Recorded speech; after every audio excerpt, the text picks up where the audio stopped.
C'est dans les départements de l'Aisne, sur la commune de Calouel-Crépigny, que vient de s'achever la première campagne de mesure sur l'analyse de l'air en zone rurale à grande échelle. Ces recherches scientifiques se sont déroulées pendant 6 semaines et les scientifiques se sont relayés pour assurer une présence continue et mettre en œuvre une vingtaine d'équipements spécialisés. Véritable enjeu de société, tant pour la santé que pour l'environnement, la qualité de l'air interpelle les citoyens et les acteurs du territoire.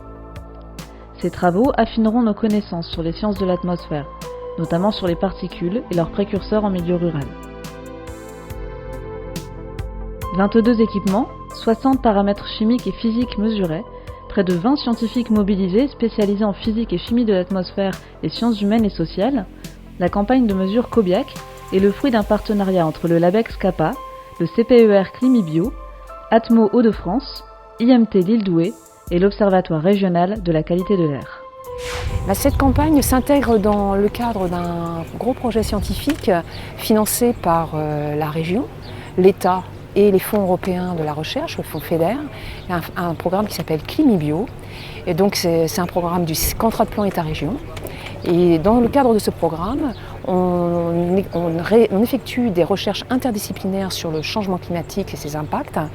Et donc cette campagne est financée par le CPER Climibio ainsi que le LABEX CAPA. Calouel-Crépigny se situe en France, dans une zone rurale du département de l'Aisne, en région Hauts-de-France. Le village compte un peu plus de 400 habitants, une école et plusieurs fermes. Il se situe à l'orée d'une forêt de feuillus. Les forêts sont connues pour leur capacité à absorber le dioxyde de carbone de l'atmosphère lors de la photosynthèse. Mais elles peuvent aussi réémettre naturellement une partie de ce carbone sous la forme de composés organiques volatiles biogéniques. Les activités agricoles et l'élevage émettent aussi des gaz dans l'atmosphère, en particulier un gaz inorganique appelé ammoniac. Les transports émettent aussi des gaz tels que les oxydes d'azote. Tous ces gaz, organiques et inorganiques, se retrouvent dans l'atmosphère. Ils se transforment sous l'action d'espèces oxydantes présentes dans l'air et produisent notamment des aérosols secondaires. Sous l'influence du changement climatique et de la hausse des températures, on s'attend à davantage de composés organiques volatiles biogéniques. Que va-t-il se passer dans ce nouveau mélange ? Le milieu rural nous intéresse parce qu'il n'est pas influencé par les émissions polluantes des transports et des industries.